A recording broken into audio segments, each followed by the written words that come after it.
rebonjour à toutes et à tous. Donc pour cette dernière session du premier des Camps Rennes, on va s'intéresser aux nouvelles extensions géographiques avec un retour sur la création donc en 2014 de ce qu'on appelle les nouvelles extensions géographiques, et on l'abordera dans une seconde partie de présentation, puisque vous aurez bientôt de nouvelles extensions, puisque l'ICANN lance à partir d'avril 2026 ce qu'on appelle un nouveau round pour permettre la création de nouvelles extensions Internet. Je vais vous proposer une petite présentation donc, des intervenants qui sont avec moi autour de la table. Je vais commencer par Pascal, donc, qui est le dirigeant de levillage.bzh et qui nous présentera du coup aussi le point de vue des utilisateurs, des entreprises utilisatrices de l'extension Internet bretonne. Sébastien, qui est notamment le président d'Atlarge Euralo, c'est ça donc au point de vue de l'ICANN, et qui a été membre du conseil d'administration de l'ICANN, donc qui est l'ONU mondiale de l'Internet. Et Sébastien sera le premier à intervenir.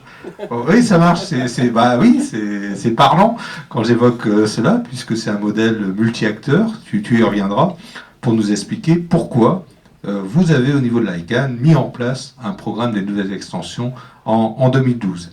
À ma droite, Benjamin, donc, qui est le manager du point Alsace et qui pourra nous parler à la fois de l'expérience alsacienne, donc nos cousins alsaciens qui ont un point Alsace, et qui pourra aussi nous éclairer sur les enjeux du nouveau round en 2026. Enfin, Victor, que je remercie d'être avec nous, qui est directeur général d'Abondance, et qui, une fois qu'on a évoqué effectivement ces nouvelles extensions, pourra nous expliquer comment on peut migrer, utiliser facilement ces extensions, qu'on ait un site internet existant ou pas, afin de profiter de tous les avantages que proposent les points BZH, les points Alsace, les points Paris ou les points Corsica, pour citer les extensions territoriales françaises. Voilà, je vais laisser du coup Sébastien nous évoquer tout à l'heure, à l'instant, pardon, donc l'intérêt qu'a eu l'ICANN, l'ONU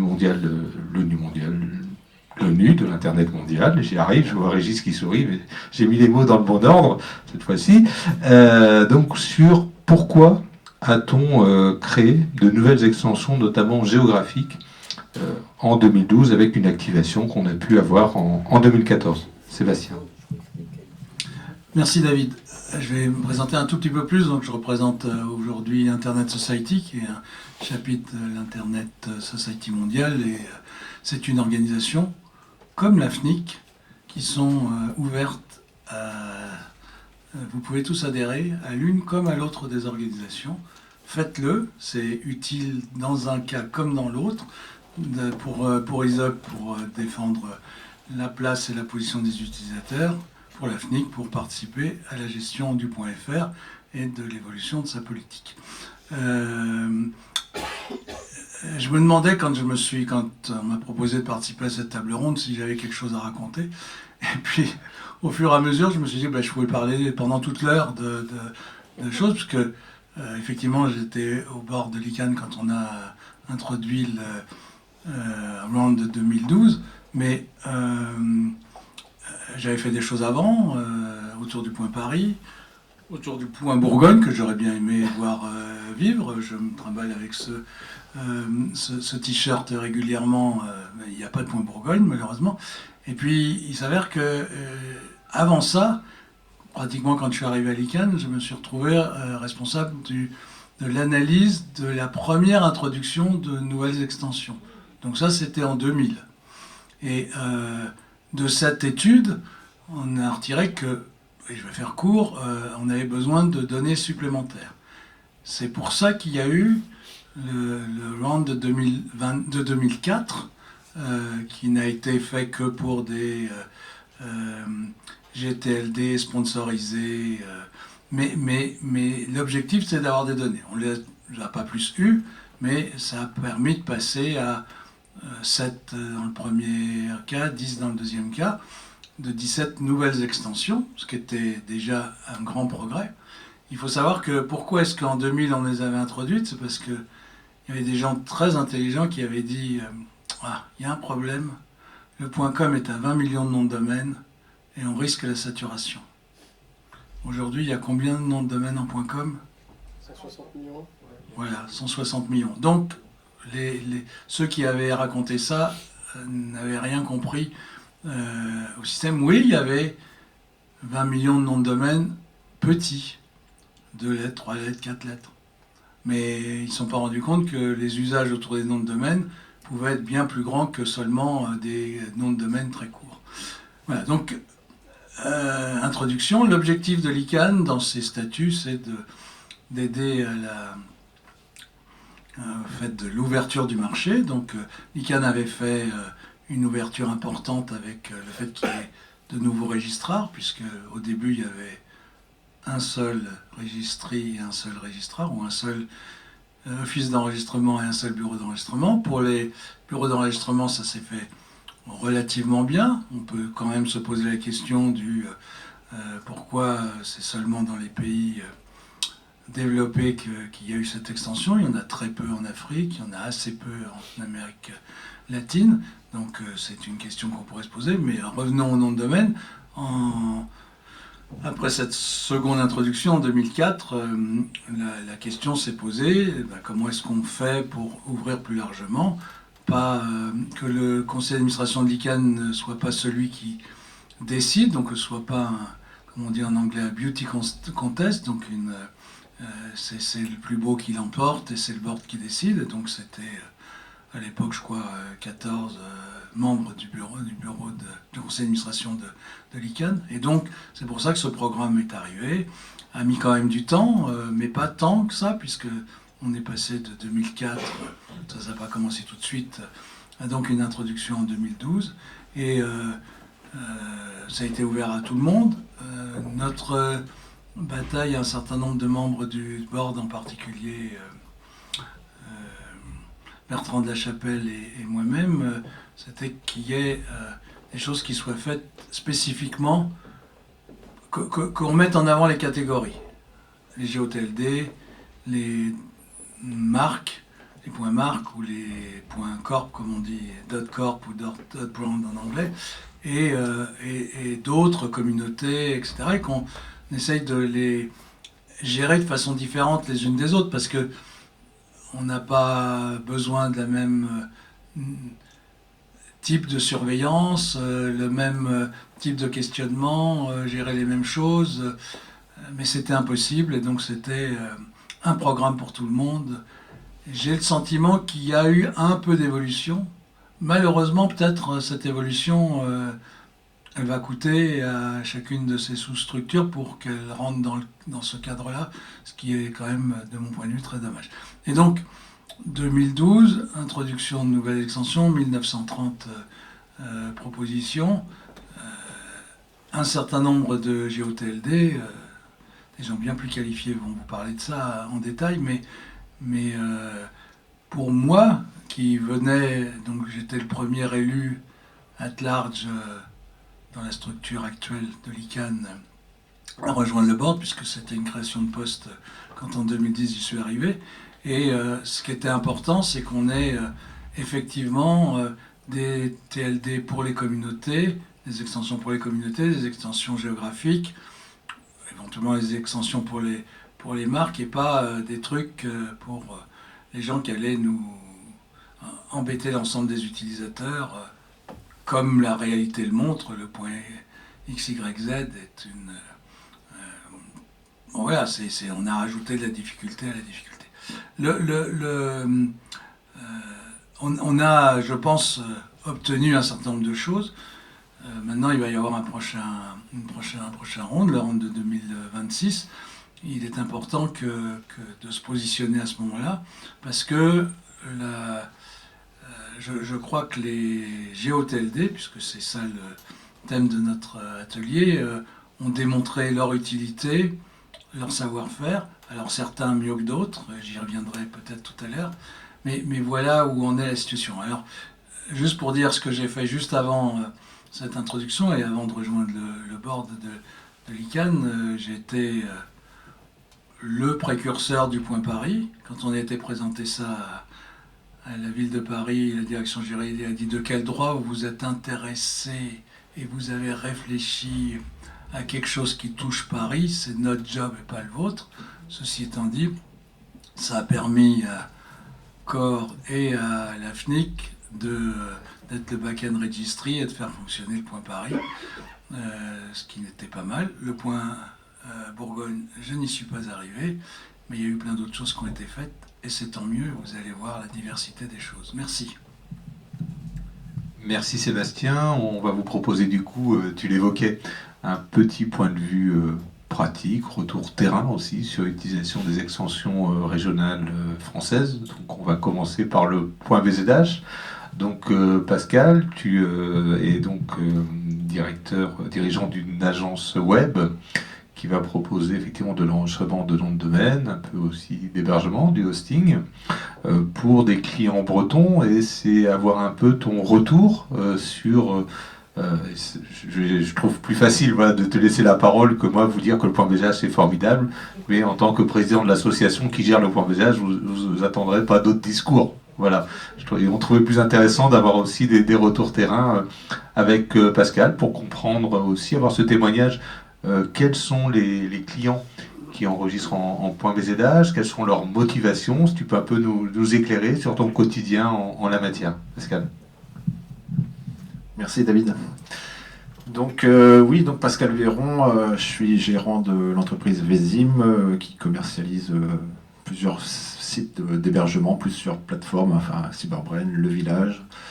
Donc on ne fait pas que du BZH, mais effectivement on a levillage.bzh où on promeut effectivement cette extension qui nous tient particulièrement à cœur. Donc on était dans les premiers à proposer du BZH dès la création. Donc ce qu'on constate avec nos utilisateurs, c'est effectivement quand ils viennent chercher du BZH chez nous, il y a un aspect proximité. C'est comme tous nos clients, on va dire, ils vont pas chez un gros, ils viennent chez quelqu'un qui est à côté de chez eux, comme on achète ses légumes chez le producteur du coin. C'est un peu dans la même démarche. On préfère prendre un acteur qui est à côté, avec qui on peut parler, etc. Donc le BZH, il y a un peu ce côté-là. Il y a aussi l'association à la région. Donc la Bretagne a un capital sympathique qui est intéressant, je pense, dans les autres régions. Et donc ça permet aux gens de se démarquer, de montrer leur appartenance à la région, de s'associer aux valeurs bretonnes qui tiennent à cœur aux gens, quoi.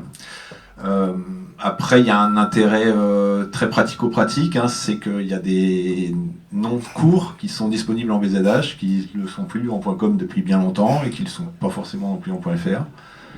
Donc ça permet effectivement à des utilisateurs d'obtenir des noms sympathiques en .bzh. Donc voilà, ça c'est pour les motivations de nos utilisateurs.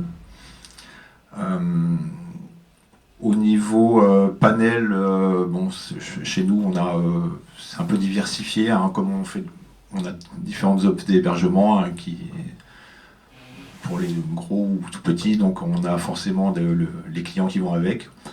Donc c'est des entreprises petites ou moyennes, et on a pas mal dans la culture, alors pas que des cercles celtiques, il y en a, mais il y a aussi des artistes stand-up, des compagnies, la gastronomie, fromagerie, brasserie, ce genre de choses. Ça c'est un peu le tourisme aussi, location de bateaux, genre de bon, je pense que c'est diversifié, il y a un peu de tout. Les gens qui prennent le BZH, je pense qu'ils cherchent à se différencier et à effectivement s'associer avec cette chouette extension, quoi. Et du coup, le point VH, c'est quelque chose que vous recommandez spontanément, du coup, en tant qu'agence? Quand c'est adapté, oui. Ouais. Quand c'est adapté, on peut le proposer. Pour une entreprise bretonne, on peut effectivement, ça peut paraître logique de proposer le BZH. Après, on va dire une entreprise on a aussi des clients qui sont pas que breton, et voilà, on va les diriger peut-être vers le FR dans ce cas-là. Mais non, le BZH, on peut le proposer. Le coût, il est... Dès que la structure elle est viable, on va dire, dès que le projet est concret, voilà, on est quand même dans 50 €. C'est n'importe quelle structure pour à ce budget pour un projet concret, quoi. Voilà, on le fait pas pour s'amuser, quoi. Par contre, quoi. Alors peut-être que ça a un effet aussi bénéfique sur la qualité des sites, quoi. C'est-à-dire qu'effectivement, derrière les sites .bzh, on a souvent des sites travaillés, quoi. Ouais.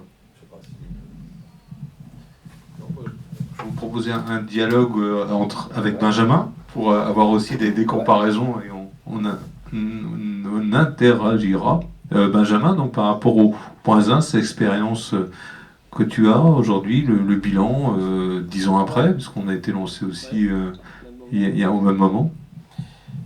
Moi, j'ai pas grand-chose à ajouter sur la partie usage. Il y a peut-être un petit truc alors qui est un peu à la marge parce que la plupart des gens ne sont pas forcément ouverts à ces sujets-là, mais j'ai vu quand même l'un ou l'autre titulaire qui m'ont dit ben oui, évidemment, je suis alsacien, donc c'était super, mais c'est aussi le fait que ça soit une extension où il y a un niveau d'abus nul ou très faible. Voilà. Les extensions géographiques sont réputées quand même et reconnues pour être bien gérées. Alors pourquoi ? Parce qu'on a mis en place des règles d'utilisation qui sont bien plus strictes que sur d'autres extensions qui sont ouvertes à volo.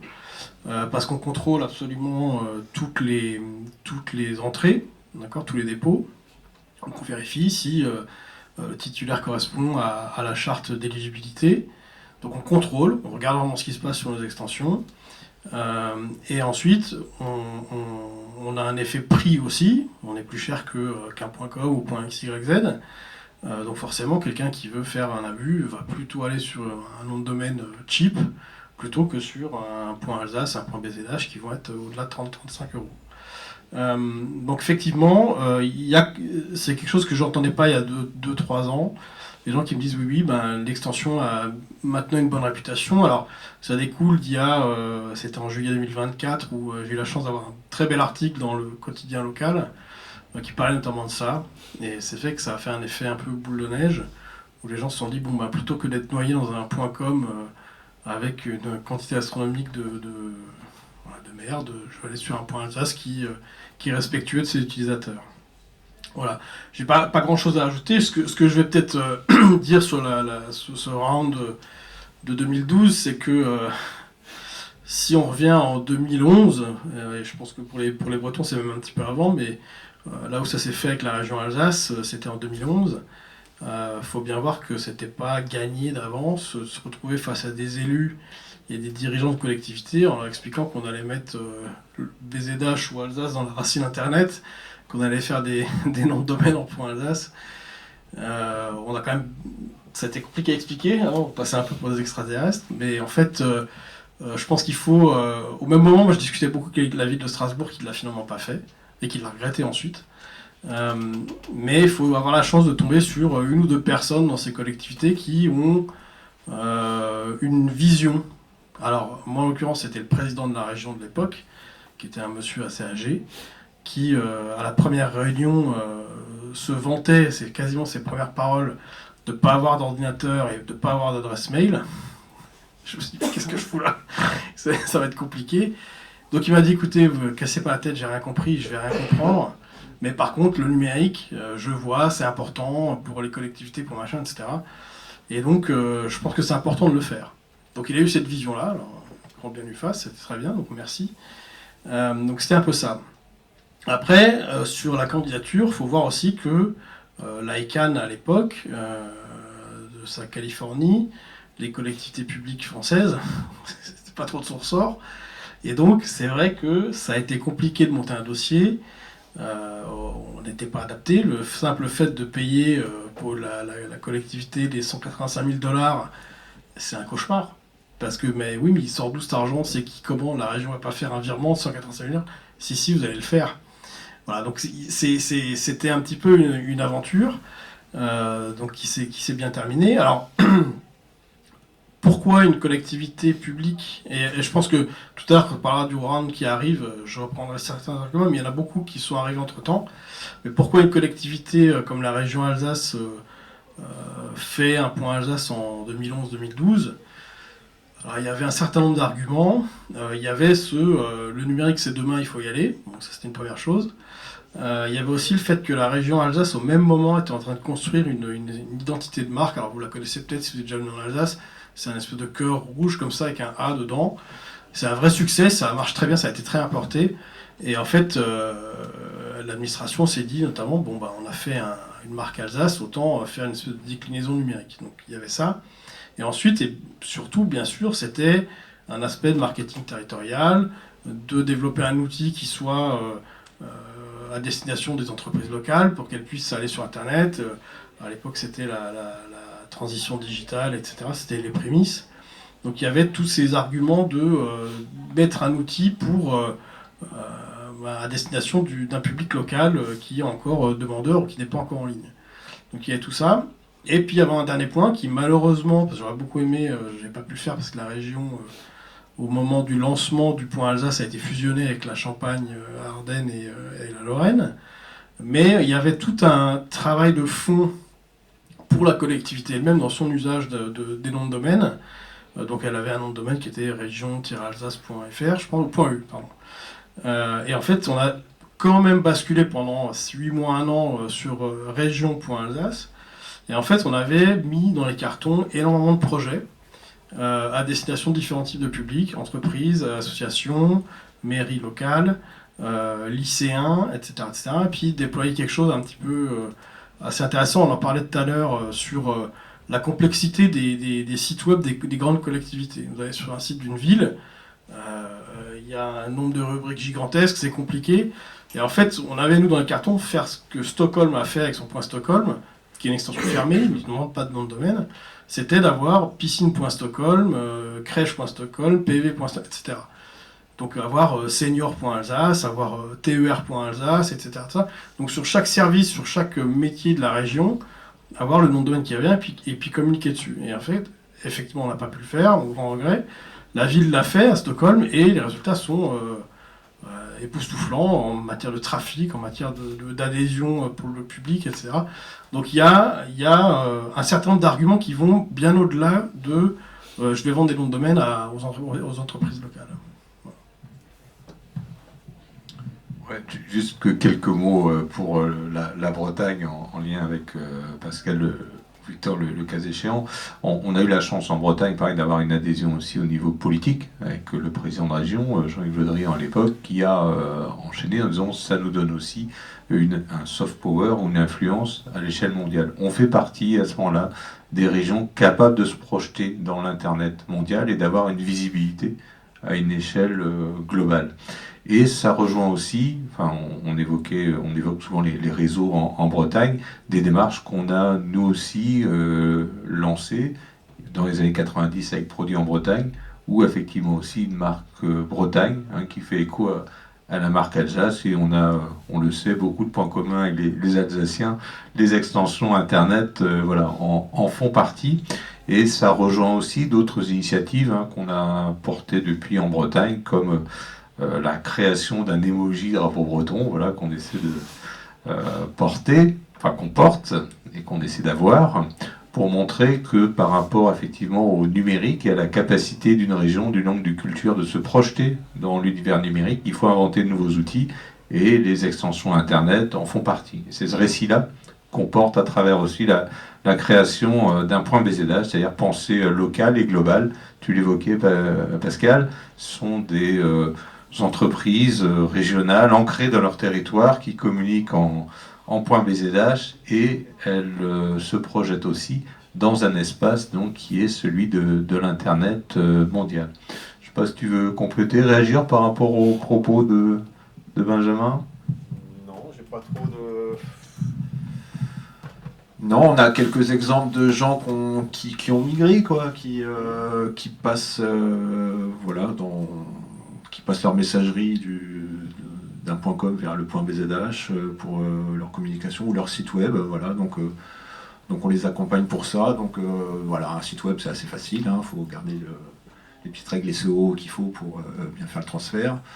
Pour la messagerie, voilà, s'il y a quelques comptes, ça va quoi. Enfin voilà, on n'a pas migré non plus des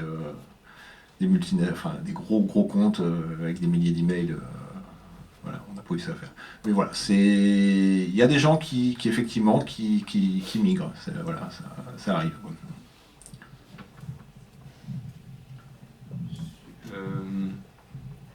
Non, sur la migration, je vais peut-être faire un petit écho avec Victor sur la migration. On avait échangé, Victor, c'est un enjeu technique. Il y a des choses à respecter.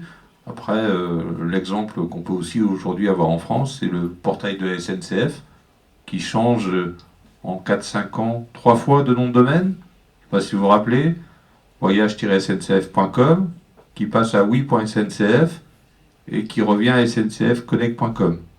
Premier voyagiste en ligne en France qui change de nom de domaine. Voilà, donc ce qui montre bien, et c'est pour ça qu'on accompagne aussi les uns les autres les entreprises, c'est une question technique qui est facilement traitée. L'enjeu, c'est le marketing et la valeur ajoutée qu'on veut capter en utilisant une extension comme le point BZH, comme le point Alsace. Et si tu peux nous éclairer, Victor, sur ces enjeux, sachant qu'on prépare ensemble, petit teasing, un livre blanc donc pour aider les uns les autres à migrer leur nom de domaine dans les nouvelles extensions géographiques. Bonjour. Je vais un petit peu nuancer ton propos parce que toutes les entreprises ne sont pas SNCF et n'ont donc pas tous les moyens techniques de marketing et les budgets qui vont avec et les équipes qui vont avec. Donc migrer un site web, s'il est volumineux, ça reste quand même une opération assez complexe, surtout si on est bien référencé sur Google. En soi, il n'y a rien de technique, mais il y a beaucoup de choses à penser. Avant de revenir sur la partie technique, même si je ne m'étalerai pas non plus dessus à 100%, mais je pense que l'enjeu de passer sur un point BZH, point Alsace, point Corsica ou point Paris, il est avant tout marketing. On veut créer un sentiment d'appartenance avec sa nouvelle marque. Et c'est juste ça qu'il faut prendre en compte. Donc est-ce que ma cible est en Bretagne ? Est-ce que moi je suis implanté en Bretagne et donc est-ce que j'ai un intérêt d'utiliser le point BZH ? Si j'ai pas de site, c'est assez facile et je peux me dire directement je pars en point BZH et je pense que c'est la meilleure solution sur des régions comme la Bretagne. Je rêve de voir d'ailleurs le point Vendée sortir parce que je pense que ça ferait un carton. Mais après on peut aussi faire des coups de com'. Je pense un Yves Rocher, je les ai pas vus avoir un point BZH. Mais il mériterait d'avoir un point BZH pour créer un coup de com', peut-être même créer des promos spécifiques pour les Bretons. Ou alors, je pensais, moi j'accompagne la marque Sodebo en Vendée, ils recrutent chaque année 6000 personnes. On pourrait avoir un Sodebo.vendée pour juste avoir le site recrutement sur l'extension vendéenne, parce qu'ils ne recrutent que en Vendée, leur site est uniquement en Vendée. Donc là, ça pourrait avoir du sens. Donc je pense qu'il y a quand même des coûts à créer, soit de com, soit de marketing pour certaines grosses entreprises. Pour les entreprises qui sont en local et qui ne font que du local, là pour moi, il n'y a aucun débat possible. Il faut partir sur un point BZH parce que d'un point de vue référencement naturel, je ne vois aucun critère qui dirait que Google pénalise ou met un frein à ces extensions de domaine local. Et puis après, comme tu le mentionnais, il y a aussi des coûts à jouer sur des domaines qui sont à mon avis libres. Menuisier, Plouardel, stage de pilotage Loéac. Je pense qu'il y a des extensions qu'on peut aller chercher. Oui, je connais très bien la géographie bretonne, même si je suis nantais, mais je suis amoureux de la Bretagne. Donc je pense qu'il y a vraiment des coûts à jouer sur cet aspect-là pour plein d'entreprises, et finalement pas que des entreprises qui sont en Bretagne. Je pense qu'on peut aller chercher des positionnements assez locaux. Je discutais avec ma compagne et elle me disait que elle travaille dans une micro-crèche, mais qu'il y a plusieurs crèches, notamment en Bretagne. On pourrait très bien proposer à cette marque-là de créer le nom de sa marque plus BZH et de proposer uniquement les crèches qui sont situées en Bretagne avec un site dédié à ces crèches-là. Et notamment aussi pour le recrutement, parce qu'elles ont un fort enjeu de recrutement. Donc ça, c'est pour le côté marketing et tout ce qu'on peut faire avec. Donc là, il faut juste être un peu créatif et avoir des idées. Sur le côté référencement naturel, encore une fois, pour moi, il n'y a aucun frein sur le fait d'utiliser du point BZH, du point Alsace, du point Corsica pour se référencer en local. Et après, si j'ai pas de site, facile, je le crée et après je mets les bons contenus et je fais tout ce qu'il faut en SEO pour me référencer. À l'inverse, si j'ai déjà un site existant, là il y a quand même un enjeu et pour moi le premier enjeu c'est de faire la liste de courses de tout ce qui est lié à votre nom de domaine. Ça va être vos emails, ça va être votre site web, ça va être aussi tous vos outils de tracking. Vous avez des comptes Search Console, vous avez des comptes Google Ads, Meta Ads qui sont reliés en fait à votre nom de domaine. Donc à un moment donné, il va falloir faire ces changements-là. Vous avez certainement une fiche Google My Business qui est reliée. Et vous avez encore plus grave, peut-être de la publicité offline sur des véhicules, sur des roll-ups, sur tout un tas de choses. Donc si vous ne les prenez pas en compte, à un moment donné, il va y avoir une dissonance de communication qui va se créer. Et donc il faut bien prendre aussi en compte tous ces éléments-là, parce que finalement, si vous devez changer une flotte de 40 véhicules, en tout cas sur la partie publicitaire, ça va quand même coûter un petit peu, donc il faut le prendre en compte, même si on peut le faire plus tard, même si on peut mettre en place des redirections 301, mais si à un moment je vois du .fr, à un moment je vois du .bzh et peut-être une extension ailleurs, ça risque d'être un petit peu, enfin en tout cas votre communication va pas être assez carrée. Donc une fois qu'on a fait cette liste de courses, le plus important, ça va être de mettre en place tout simplement des redirections 301 de vos anciennes pages vers les nouvelles, et on fait bien de page à page. Et après, le deuxième enjeu, ça va être d'aller corriger ou de demander à corriger tous les anciens liens qui pointaient vers votre domaine. Et donc là, si vous avez une dizaine, une vingtaine, une trentaine de liens, pour certains petits acteurs, ça va être assez facile. Vous allez pouvoir rapidement aller contacter les 20-30 personnes qui font ces liens vers vous, ou les changer vous-même si vous avez la main dessus. À l'inverse, par contre, si vous êtes une entreprise avec 1000 liens qui pointent vers vous et qui pointaient anciennement vers votre .fr et que vous allez vouloir les demander de changer vers un .bzh, ça va être un peu plus fastidieux. Donc moi, je vous invite à le faire sur le 20% peut-être des liens les plus importants. Et là, on a des outils comme SEO Observer, Ahref ou autres qui vont nous donner les liens les plus importants, les plus populaires et qu'on va aller pouvoir changer directement à la source si on a la main et en tout cas si on peut contacter les webmasters derrière. Donc l'enjeu du SEO, pour moi, c'est un enjeu qui vient après. Je pense que le vrai enjeu, il est marketing, communication. Et si on se pose les bonnes questions et qu'on fait la liste de courses complète de tout ce qu'on doit changer, une migration en soi, c'est un travail. Personne ne vous dira qu'on migre un site en 3 mois. Ou alors c'est une connerie. Oui, on peut le faire techniquement. Oui, si vous avez des équipes et s'il y a des gens qui sont très bons, ça le fait. Mais dans la réalité, il y a des prises de décision politiques, il y a des prises de décision sur les maquettes, il y a des prises de décision sur les contenus qu'on doit vérifier. Ensuite, il y a des équipes qui doivent mettre les contenus en ligne. Et finalement, ça prend toujours plus de temps que ce qu'on avait imaginé. Donc, faut plutôt se dire, on va se faire une roadmap sur 6 mois, 1 an pour migrer son site web de manière très propre. Et si on le fait de manière très propre, il n'y a aucun problème pour que votre site reprenne de l'allant, qu'il soit bien pris en compte par Google et que vous soyez bien référencé avec votre nouvelle extension. Une question en fait, est-ce qu'on parle de migration, est-ce que c'est imaginable qu'on conserve par exemple un .fr et qu'on ait un .bzh en plus et peut-être un .vendée si un jour il existe en plus? Donc là, on pense beaucoup de monosite. Ouais. Est-ce que ça peut avoir du sens c'est pas bien de se disperser pour le SEO, pour le reste? C'est une question de com et de marketing. Si on a la force de pouvoir le faire, moi je trouve ça intéressant dans certains cas. Encore une fois, je te disais par exemple pour le sujet du recrutement, je pourrais me dire je vais créer un Sodebo Vendée, ça aurait du sens. Si j'ai envie d'aller me positionner sur une région locale, je vais pouvoir créer micro-crèche en BZH et aller me positionner sur l'ensemble de la SERP avec 2 résultats. Moi j'ai des clients qui ont 6 résultats sur la SERP de Google et ça reste hyper intéressant parce que je vais maximiser le taux de clic vers mon client ou en tout cas vers les sites de mon client, quoi. Donc oui, il y a des coûts à jouer à ce niveau-là et c'est les entreprises qui ont des multi-boutiques ou des multi-sites ont potentiellement un intérêt de recréer un site sans migrer, de garder les 2. Par contre, ça implique d'avoir du budget sur la création de contenu, sur potentiellement des liens à recréer, une communication à recréer sur ce site-là, quoi. Sébastien? Oui. Pour tenter de répondre à ta question, David, dans le monde actuel, bon, alors tout le monde n'est pas Air France, mais en France, elle a des extensions dans chacun des pays qu'elle dessert. Donc, on fasse ça au niveau régional en France ne serait pas une absurdité. C'est juste que c'est pas la même surface et même nombre de population, mais c'est un élément, pourquoi pas. Je vais profiter d'avoir le micro pour deux choses. La première, c'est que j'ai l'impression qu'il y a quelque chose qui est en train de se passer sur un certain nombre d'extensions géographiques. J'en ai vu pour preuve le Point Paris. J'ai découvert hier par hasard, en roulant dans Paris, qu'il y avait un nouveau site qui s'appelait Jeune au pluriel Point Paris. Et donc, alors que pour l'instant, la ville de Paris n'avait pas du tout utilisé l'extension Point Paris, c'est une évolution qui me semble intéressante et importante. Il n'y a pas que les DLC Point Paris, il y aura maintenant dans la ville de Paris l'usage du Point Paris, ce qu'elle aurait pu faire avec les Jeux Olympiques, mais ne l'a pas fait.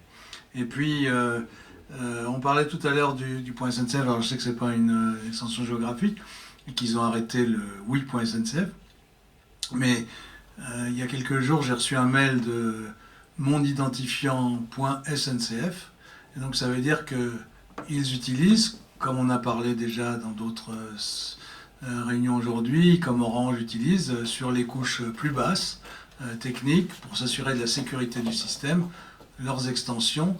Et donc c'est un élément aussi intéressant à prendre en compte. Il n'y a pas que ce qu'on voit, mais il y a aussi ce qui est caché, mais qui est très utile en termes de sécurité. C'est pour ça que les extensions, c'est du marketing, mais c'est aussi de la technique et de la protection sécuritaire du système qui va en dessous. Merci. Merci Sébastien. Y a-t-il d'autres questions liées aux questions de migration ou SEO pour réagir? Un petit témoignage sur la migration et puis une anecdote. Donc en 2015, début 2015, quand le Point Alsace arrive dans la racine, et qu'il est déjà question de la fusion de la région, alors j'étais même pas au courant, décide quand même de basculer sur région.alsace. Et j'ai pas vu le coup venir, j'étais pas au courant. Et la migration s'est faite, et c'était déjà quand même un gros site pour une collectivité à l'époque, s'est faite en quelques semaines. Quand j'ai vu ça, je me suis dit, ça y est, catastrophe. Je voyais le coup venir de on a oublié les flux entrant par-ci, les flux sortant par-là. Bon, ça s'est assez bien passé. Et en fait, il n'y a pas eu d'incident ou de cata dans Google. Ils ont bénéficié d'un relais média important qui signalait la région a changé, Point Alsace. Surtout qu'il était donc question que cette fusion, donc il y avait tous les Alsaciens étaient arc-boutés contre ce truc, et le fait que la région migre en Point Alsace, ils ont tous pris ça pour une espèce d'élan de non à cette espèce de repli identitaire sur non, surtout pas, regardez, on a basculé dans notre domaine, on va pas la faire cette grande région. Bref.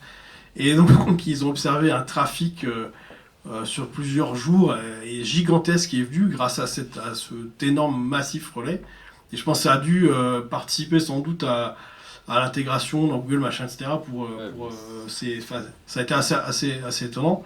Puis l'anecdote, en fait, c'est, vous avez peut-être suivi il y a quelques années, c'est Huawei qui a décidé de s'implanter en Alsace, donc au nord de Strasbourg. Donc ils ont construit, alors j'ai visité cet été, l'usine est incroyable, c'est immense.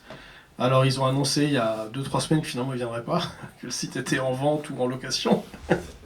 Mais en tout cas à l'époque où ça s'est décidé, je travaille de très près avec l'association qui aide à l'implantation d'entreprises étrangères en Alsace. Et en fait, on a, comme ça un petit peu en rigolant, on a transmis aux gens de Huawei, écoutez, ce serait super si on vous offre Huawei.alsace. Les mecs ont trouvé ça très intéressant, très sympathique. Et on leur a dit comme ça, vous avez qu'à faire un site web pour le recrutement de vos salariés en Alsace. Et puis on a reçu un mail, ils ont reçu un mail quelques semaines plus tard en disant oui, on va le faire. Voilà. Et en fait, c'était ça, ils se sont dit pourquoi pas, on s'implante en Alsace, ça a été un gros, je sais plus combien de centaines de salariés étaient prévus sur le site, mais c'est gigantesque. Ils ont dit oui, très bien. Alors là, je pense que le domaine a dû être abandonné, ou récupéré par un snapper peut-être, je regarde au fond si... C'est pas toi, ok. Mais en tout cas, voilà, mine de rien, effectivement, pour une grosse boîte qui a aucun intérêt à faire un point Alsace, ben, ils en ont trouvé un, c'est-à-dire qu'on a une unité de production locale. Ben, pourquoi pas, effectivement, communiquer avec l'extension du coin. Ouais, bien vu. Victor, peut-être sur la migration.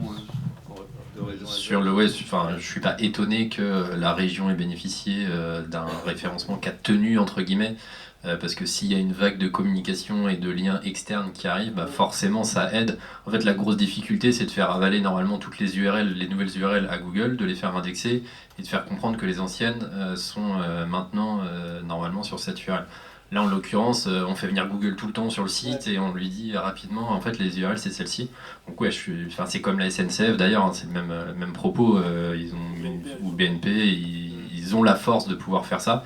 Ce sera moins le cas, encore une fois, si je prends mon menuisier à Plouardel, il n'aura peut-être pas autant de communication, je lui souhaite. Mais, et donc là, ça peut être un peu plus compliqué. Nous, on a vu quand même des migrations de sites où on perd 20% sur les 2-3 premiers mois de trafic. Ça peut piquer pour certaines entreprises qui sont ultra dépendantes du SEO. Là, ça peut faire un peu mal. Donc c'est aussi pour ça que dans des migrations, notamment pour des e-commerce ou autres, on insiste sur le fait de communiquer très fort à la sortie, de peut-être aussi un peu augmenter les budgets ads ou Meta ou tout ce que vous voulez à la sortie du site pour justement créer cette communication, assurer le délai des 2-3 mois qui est important. Mais après, normalement, on récupère son trafic et quand on fait une refonte de site ou une migration de site, on le fait dans un objectif de faire mieux, souvent, la plupart du temps. Donc normalement, les contenus vont être meilleurs, la com va être meilleure, le site va avoir une UX meilleure, donc on est censé aller chercher plus de trafic in fine, quoi. On a vérifié sur le monde du tourisme en Alsace, où on a bénéficié de pas mal de migrations.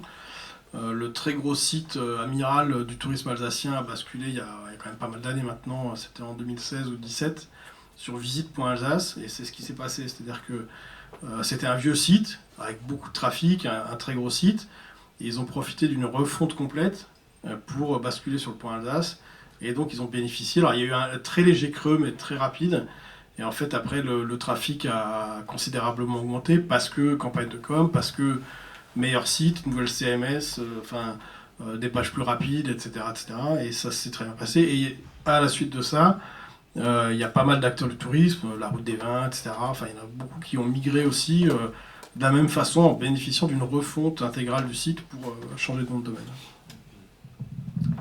Merci Victor, Benjamin, pour cet éclairage. Je vous propose de passer à la dernière séquence qui concerne le prochain round. On a évoqué les avantages des nouvelles extensions géographiques donc, qui ont été créées il y a 10 ans, des enjeux pour leur migration. Et du coup, question pour Sébastien et Benjamin, donc un peu sur ce nouveau round. Pourquoi l'ICANN lance du coup un nouveau programme d'extension Internet? Quelles sont les perspectives de ce nouveau programme? Y aura-t-il, si vous en avez des échos, de nouvelles extensions géographiques ou d'autres usages? Je pense notamment à la blockchain. Tu commences avec ça? Vas-y. Ouais. Alors, vaste sujet. Donc, oui, il y aura très probablement quelques extensions géographiques dans le monde, ça c'est certain. Je sais pas, je suis pas dans la confidence. Il y en aura en France probablement, même si ça semble être compliqué pour les grandes villes parce que le round est pile au moment des élections. Donc, je connais pas de maire assez fou pour décider un truc comme ça 3 mois avant les élections, à moins qu'ils veulent prendre un coup de rafale de l'opposition. Mais bon, bref. Donc pour les villes, ça va être compliqué. Pour les régions, alors en ce moment, ils sont tous en train de chercher, raboter, saigner des projets parce que budgétairement, c'est compliqué. Donc voilà. Et puis surtout, on a quand même beaucoup de régions qui ont des noms un peu pourris, quoi.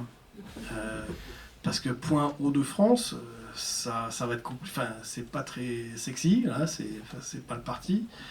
Donc on a effectivement certaines régions quand même.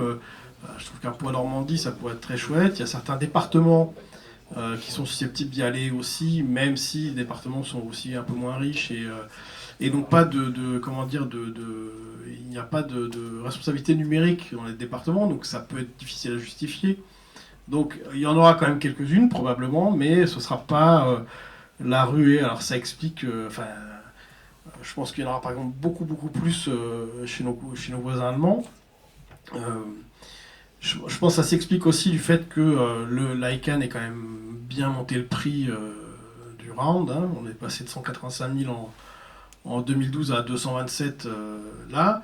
Et petite surprise du chef, on a eu la grande surprise il y a quelques mois, il n'y a pas longtemps, quelques semaines, au moment où était révélée la version bêta, on va dire, du guidebook de candidature, que les extensions géographiques étaient surtaxées de 25 000 $. Alors, c'est la première fois que je me suis énervé à l'ICANN, vraiment. C'est un endroit très anglo-saxon, très policé, où les gens peuvent se dire les pires atrocités, mais toujours sur un ton très monocorde, comme ça, très monotone. Alors moi, je suis un latin, alors quand j'y vais, je démarre, quoi. Donc, je me suis énervé parce que, on leur a dit que c'était une aberration. Ça fait 10 ans qu'on nous dit « Ah, les géos, vous êtes géniaux, c'est super. Ah, vous bossez bien et tout. » Alors, ok, c'est super, mais on est des petits kikis comme ça. Voilà, parce qu'évidemment, les grandes marques, par exemple, n'enregistrent pas du point Alsace. Parce qu'une fois, on m'a dit « Ah, vous êtes super. Vous gérez super bien. » J'ai dit « Ah, vous avez enregistré votre point Alsace ?»« Ah bah non, pas besoin. C'est tellement bien géré que ça n'a pas aucun intérêt. »« Ah oui, vous enregistrez quoi ?»« Ah bah j'ai enregistré point XYZ, machin. » Ok, donc en fait, si vous êtes vertueux, vous êtes le dindon de la farce. Voilà. Et vous êtes doublement le dindon de la farce parce que vous ne vendez pas de domaine aux gens qui veulent se protéger parce qu'il n'y a pas besoin de se protéger chez vous. Et en plus, quand l'ICANN vous dit ah, on ouvre le round après 14 ans de discussion sans fin, on vous met 25 000 $ de plus. Et pourquoi Quelle est la justification? Alors la justification, c'est que l'ICANN est obligé de mettre en œuvre un panel de vérification des candidatures. Et donc, c'est là la discussion, et c'est là où je me suis énervé, c'est que donc il y a un panel en Californie qui va prendre un avion au moins en première classe, hein, parce que 25 000 $, il faut les flamber, hein, qui va faire son petit avion, qui va venir jusqu'à Strasbourg, qui va aller au Sofitel, il est pas mal, qui va passer 3 nuits, hein, parce qu'on va quand même profiter des restos étoilés, ça va. On va flamber les étoilés, on va quand même claquer la pogne au maire de Strasbourg pour voir si le maire de Strasbourg c'est le maire de Strasbourg.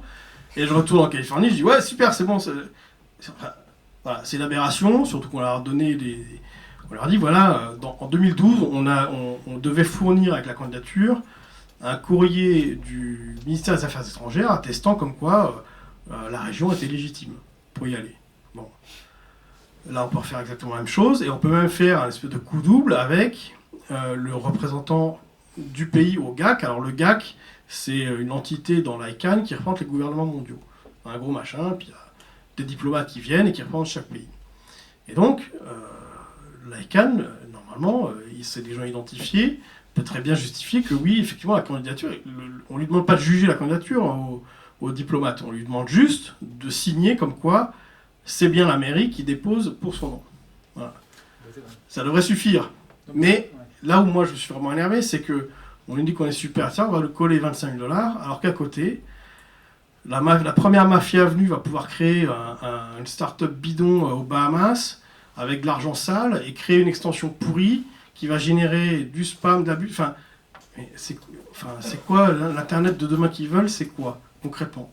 Voilà, alors, je suis sorti de mes gonds, ça m'arrive rarement, là c'était le cas. Donc avec un staff qui était dans la réunion, on a pris plein la tronche, c'était à Prague. Donc c'est pas évident,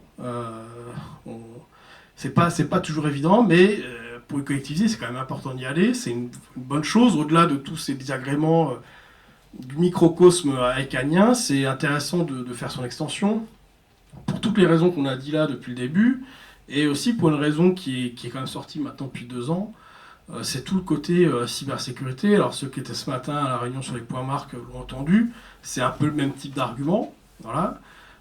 C'est vous définissez vos règles, vous êtes maître de votre extension. S'il y a un nom de domaine un peu merdique ou qui fait des trucs pas bien, vous pouvez le shooter. Vous pouvez mettre vos règles d'équation, de fonctionnement. Vous pouvez dire je veux que toutes les pages soient en breton. Etc. Enfin, vous décidez absolument tout ce que vous voulez. Donc vous mettez une couche de sécurité supplémentaire. Et je pense que pour des collectivités qui traitent de plus en plus de données des citoyens, de flux avec les citoyens, des flux financiers, etc., c'est un très très bon moyen de dire, ok, si vous avez sur un mail qui finit par .Strasbourg ou un site qui finit en .Strasbourg, vous êtes bel et bien sur la collectivité, vous pouvez y aller. Et je pense que c'est très bien pour les marques aussi, cet argument.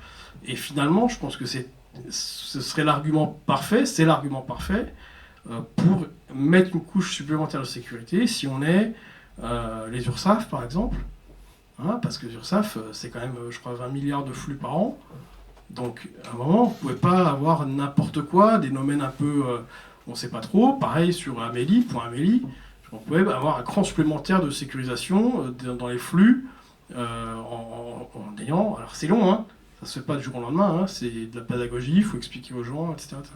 Mais n'empêche, c'est un élément. Alors, ensuite, il y a sur les parties couches basses dont on parlait avant, effectivement, sur le volet DNS, c'est intéressant d'avoir son extension, vous l'avez dans la racine, mais évidemment, si vous avez votre propre extension et que vous collez, vous utilisez un prestataire de services techniques qui se retrouve aux États-Unis, vous ratez un truc, quoi.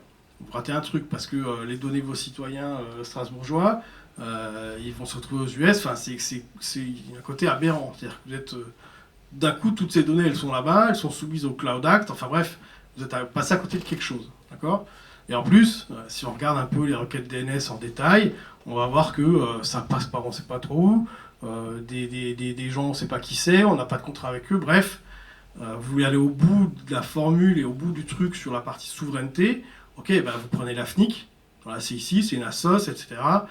C'est contrôlé, ils bossent avec l'ANSSI. Bon, vous êtes sûr d'avoir quelque chose qui est français avec un système qui est clair et lisible. Voilà. Donc je pense que pour les collectivités, c'est intéressant. Malheureusement, on a tellement attendu ce round et il arrive en plein milieu des élections. C'est dommage. Mais je pense qu'il y a, dans les années à venir, il y aura d'autres rounds qui arriveront, sans doute beaucoup plus vite. Peut-être dans 18 mois, 2 ans après celui de 2026. Je pense qu'il y a beaucoup de choses à faire. Il y a beaucoup de choses à faire sur le sujet de marketing territorial, beaucoup de choses sur la partie communication et énormément de choses sur le volet de sécurité. Qu'est-ce qui justifie aussi un prix de 220 000 $? Enfin, est-ce que c'est... C'est facile, tu prends le prix de 2012 et puis tu ajoutes l'inflation et c'est réglé. Non, qu'est-ce qui justifiait le prix de 185 000 en 2012 ? Tu regardes comment il a été dépensé et l'ICANN, comme elle veut avoir ceinture et bretelles, elle a mis un certain nombre un montant qui est lié à des possibles, éventuelles, supposées questions légales et de pouvoir se défendre en justice. Et donc, on arrive à cette situation. Mais quand tu regardes le budget... annuel. Non, pas le budget annuel. L'utilisation des fees qui ont été apportés en 2012, il n'en reste pas tant que ça. Donc ça veut dire que l'argent a été dépensé. Alors, on peut discuter si elle a été bien ou mal dépensée, mais elle a été dépensée pour introduire ces plus de 1000 nouvelles extensions. On peut toujours dire... oui, c'est trop cher, et pourquoi est-ce que c'est trop cher, mais c'est une structure qui nécessite aussi de fonctionner, et moi je voudrais la défendre, non pas pour des questions financières, mais pour une chose importante, c'est de mon point de vue la seule structure où l'ensemble des acteurs concernés peut se faire entendre. On pourrait les entendre mieux, oui. On pourrait faire mieux, oui. Mais au moins, c'est une structure où on est sûr que si on y va, on peut parler, on peut s'exprimer, on peut participer à l'une ou l'autre des groupes qui existent dedans. On peut aussi n'appartenir à rien et venir juste s'exprimer. Donc, pour moi, c'est important de défendre cette structure, et quand je suis dedans, je me bats pour qu'elle évolue. Benjamin dit qu'il se fâche une fois, moi je dois me fâcher à chaque réunion, au moins, parce que il y a des choses insupportables. Mais je crois pas que la bataille sur le coût, même si j'aimerais mieux que ce soit moins cher, que mon département puisse avoir une extension, que la Bourgogne puisse avoir une extension. Mais si Bourgogne n'a pas son extension, c'est parce que deux politiques, en 2010-2011, ont dit non, on ne veut pas en discuter, on est en désaccord, président et vice-président sont en désaccord entre eux, donc allez, on passe notre tour, on s'en fout. Voilà, alors il y a l'argent, mais il y a aussi la politique qui était en l'occurrence là. C'est vrai qu'on est dans une situation pour les villes de France où ça va être un peu compliqué puisqu'il y a les élections, mais je suis persuadé qu'il y a d'autres, il y aura d'autres rounds ou bien on trouvera une solution pour que ce soit au fil de l'eau. Ça pose des problèmes pour les génériques, ça n'en pose pas pour les GOTLD. C'est combien de personnes aujourd'hui, l'ICANN? Aujourd'hui, c'est plus de 400 personnes. Juste pour une anecdote, quand j'étais membre du board, on a passé le cap des 100. J'ai dit ça suffit. Je l'ai dit. C'est bon. Il y a plein de... Nous, on est... alors pas quand j'étais au board dans la deuxième partie, mais on est bénévole, on fait des choses. Moi, je suis utilisateur, donc je suis vraiment bénévole. J'ai aucune entreprise derrière moi qui me soutient. Mais le CEO de l'époque, à juste titre, m'a répondu, c'est pas votre business, c'est le mien. Parce que c'est moi qui gère le personnel. Oui, il y a trop de monde dans les 400, mais c'est pas... si tu vas voir chacun, va voir Atlarge, va voir le GAG, va voir le GNSO, ils demandent tous plus de personnel. Ils demandent plus d'aide, ils demandent plus de trucs. Et donc, on est dans un truc un peu fou, où on trouve qu'il y a trop de personnel, mais en même temps, chacun de nous demande plus.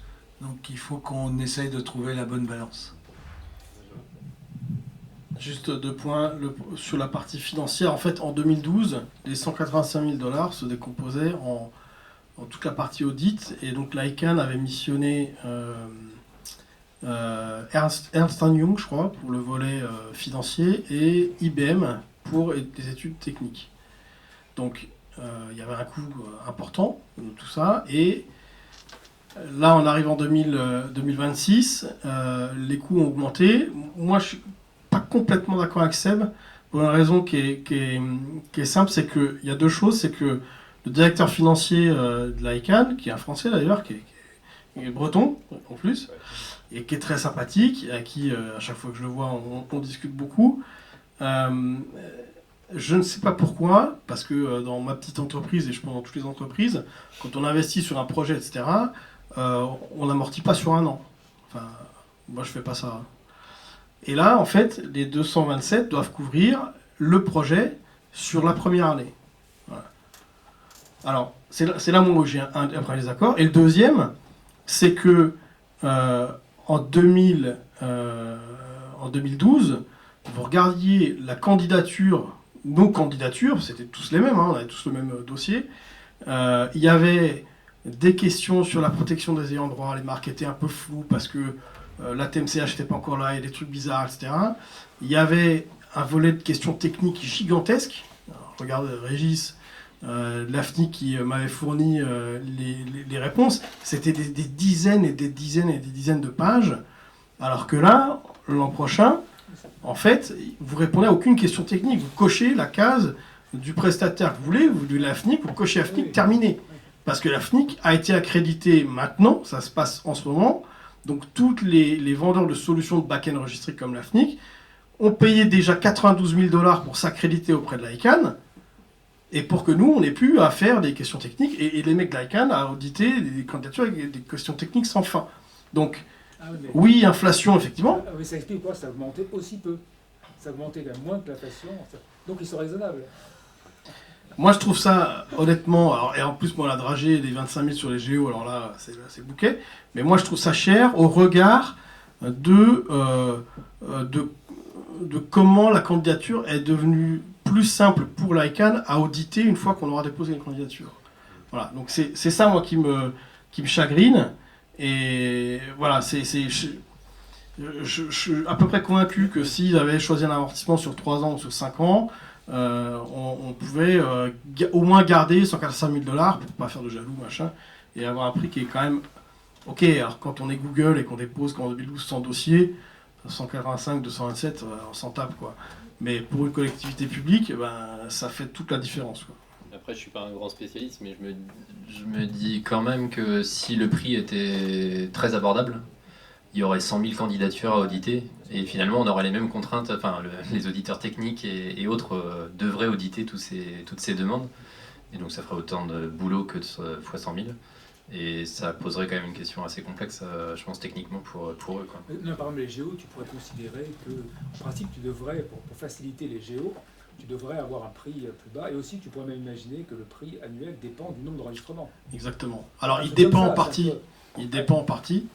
Mais moi, c'est ce que je leur ai dit, c'est ce que je leur ai glissé. Je leur ai dit, je comprends pas pourquoi moi, Géo, qui on est beau, on est gentil, on est super, on va passer à la caisse plus que tout le monde, plus que le mec qui est parti pour vraiment faire une extension pourrie qui va porter atteinte à tout le monde. Ça, je comprends pas. Et deux, si on est si beau, si fort, et si vous n'avez pas besoin de vous occuper de nous parce qu'on génère pas d'abus et il n'y a pas de sujet sur les Géos, bah fais-moi une ristourne. Sur mes 25 000 $, 26 et quelques annuels, fais-moi une ristourne. Tu définis un seuil d'abus tolérable. Si tu es au-dessus, tu payes plus. Parce que c'est facile, hein. On veut régler le sujet des abus. C'est pas compliqué, hein. Pour XYZ, tu fais x10, tu fais de la merde. Tu fais x10 sur le fees annuel. Ils vont se calmer, hein. C'est assez vite vu. Et puis à ce moment, tu dis, bah, vous, géographique, vous êtes en dessous d'un certain seuil, on vous fait 20% de ristourne. Et c'est ça, en fait, le truc que je ne comprends... si, je comprends bien, mais que j'ai essayé de leur dire. Je dis, attendez, vous voulez pousser des candidatures vertueuses, bah, faites l'effort. Faites l'effort. Ne serait-ce qu'au moins sur les fees annuels, quoi. Alors après, sur ce truc, oui, effectivement, mais il y a un truc c'est que il y aura déjà, alors on verra ce qui va se passer, mais en fait, tout le vocable un peu marchand, sympa, il a déjà quand même pas mal été pris. Alors il y a des trucs sympas qui vont venir, point selfie, point geek, qui n'ont pas été faits en 2012.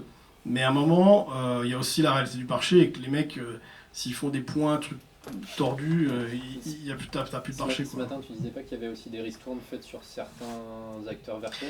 Si, alors c'est ça pour les géos qui sont partants. Mais encore faut-il y aller. Il y a ce qu'on appelle l'ASP, c'est un programme mis en place par l'AICAN qui vous permet. Alors c'est pas tout le monde n'est pas éligible. Si vous êtes une boîte du CAC 40 ou une grosse ETI, vous ne serez pas éligible, c'est certain. Mais si vous êtes une collectivité publique, vous pouvez y aller. Alors, il faut faire un dossier, etc.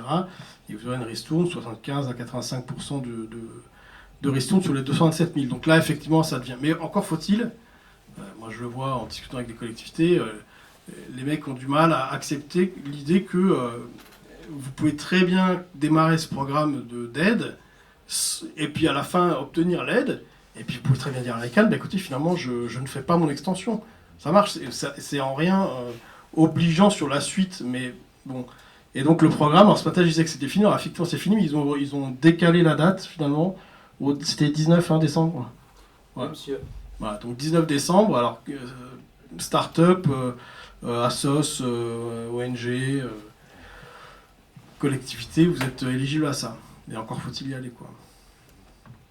Mais vous l'aurez compris, c'est toute la passion que met mon ami Benjamin aussi, voilà, dans ces extensions qu'on défend avec raison tous les jours, hein, et la qualité qui va avec.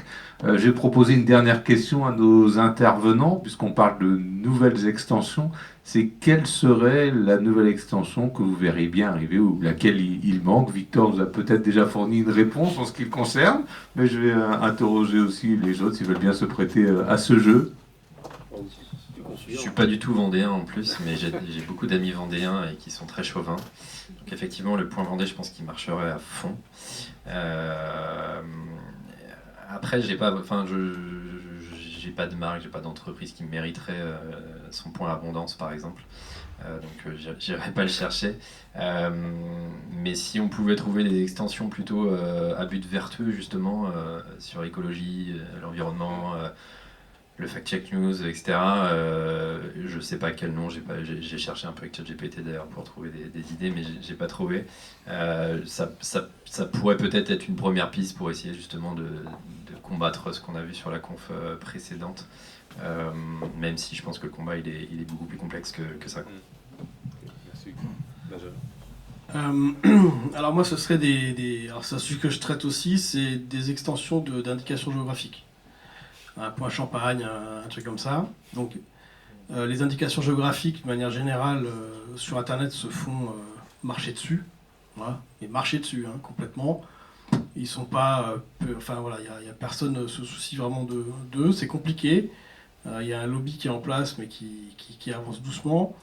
Donc un point champagne, un point, alors après vous mettez ce que vous voulez derrière, un point prosecco, un point bourgogne, un point je sais pas quel fromage que vous voulez. Je pense que c'est... j'ai passé beaucoup de temps avec la Commission européenne à travailler sur le sujet, à voir comment ils pouvaient aider les IG à y aller. Alors c'est compliqué, c'est cher, ce sont des petites assos qui n'ont pas beaucoup de financement. Il y aura peut-être un projet d'une espèce d'assos qui chapeaute les indications géographiques à Genève. On verra s'ils y vont, ils sont pas très riches, donc c'est compliqué, mais j'adorerais ça, parce que je suis convaincu que, une fois de plus, pour un peu les arguments donnés tout à l'heure, une extension Internet, c'est un très très beau levier pour ces IG, pour qu'elles luttent contre la contrefaçon en ligne. Alors, au premier lieu, Champagne, et qui en discute beaucoup, et qui subit des enregistrements avec le mot Champagne tous les jours. C'est terrible partout dans le monde. Et je pense qu'à partir du moment où on fait ça, et qu'on explique à son consommateur, ou qu'il soit, que s'il veut acheter une caisse de champagne, et que le domaine finit par Champagne, on est bien dans le Champagne, on peut y aller, on peut mettre sa carte bleue. Voilà, je pense que ça, ce serait... Je pense... On s'y est peut-être pris trop tard, ou ils ont peut-être pas assez d'écho, mais... dans l'Union européenne, etc. Je pense que ce serait ce serait très bien, très beau si certains s'empareraient de ça et puis poussaient ces gens à protéger ces IG. Oui, dans la poursuite de ce que vient de dire Benjamin, il faut savoir que Axel Lemaire s'était fâché en 2011 sur le point vin et le point wine, et que je ne comprends pas, mais alors ne comprends pas, que Bordeaux, Bourgogne... et Champagne n'y soit pas allé. C'était une façon de se protéger d'une extension générique par une extension avec un nom, donc une IG. Et le point Alsace, d'une certaine manière, oui, c'est la région, mais c'est aussi le vin d'Alsace, c'est un certain nombre de choses. Et donc, oui, il n'y a plus de région Bourgogne, mais il y a toujours du vin de Bourgogne. Oui, il n'y a pas de région de Bordeaux, mais il y a une ville de Bordeaux. Mais... ni le maire de Bordeaux, ni le responsable de l'agglo de Bordeaux n'ont voulu y aller à ce moment-là. Je vous ai parlé déjà de Bourgogne. Champagne, j'avais essayé aussi. Voilà. Ça, ce sera intéressant. J'aimerais bien, je rêve, que mon département ait un point Nièvre. Pourquoi ? Parce que la Nièvre a complètement... le département a agi pour fibrer l'ensemble du département, a un programme... autour du numérique, plein de choses qui se font. Et donc, mais le problème, c'est que comme l'État a pressuré les départements, les régions, les villes, il n'y a plus d'argent. Et donc, je ne suis pas sûr qu'ils pourront en sortir. Voilà. Oui, moi j'ai pas grand chose à ajouter. Effectivement, on a compris que pour les localités, c'était intéressant en termes de sécurité notamment et de confiance. L'exemple de Stockholm qui marche, ça m'étonne pas. Donc effectivement, c'est un peu dommage ces élections là. Et après je suis un peu comme Victor là pour les domaines peut-être écologie. Alors moi j'avais le point océan peut-être voilà, mais genre de choses comme ça pour avec des valeurs positives quoi. C'est ça qu'il faudrait. Merci Pascal. Juste un truc, le point green, qui est une couleur, était d'abord été développé, et j'en ai été partie prenante, pour être un point répondant à l'écologie. Parce que le point éco, qui était le concurrent, c'était écologie, mais c'est aussi économie, et donc c'était compliqué. Mais le point green a été racheté, ceux qui avaient lancé le projet au départ ont été mis sur la touche, et c'est bien dommage, parce qu'il y avait un vrai projet autour de l'écologie mondiale. Merci à tous pour votre part. Moi, j'ai déjà eu ce que le point BZH de mes rêves, donc j'ai plus de rêves, voilà. Moi, en fait, c'est plutôt un emoji, tu vois. Voilà. Merci à tous, merci à toutes et à tous.